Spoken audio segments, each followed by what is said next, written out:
கழகங்கள் இல்லாத தமிழகம் விரைவில் உருவாகும் என்று கூறியுள்ள மத்திய இணையமைச்சர் பொன் ராதாகிருஷ்ணன், பாரதிய ஜனதா தமிழகத்தில் ஆட்சியை பிடிக்கும் என்றும் நம்பிக்கை தெரிவித்துள்ளார். மதுராந்தகத்தில் செய்தியாளர்களிடம் பேசிய அவர் இதனை தெரிவித்தார். ஆட்சியை பிடிப்போம்.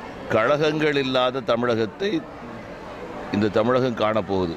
அதுக்கான ஆளுங்கட்சி மீது பழிவாங்க நடவடிக்கை பண்ணிதான் சொல்றாங்க. என்ன பழிவாங்க நடவடிக்கை? இருக்கு.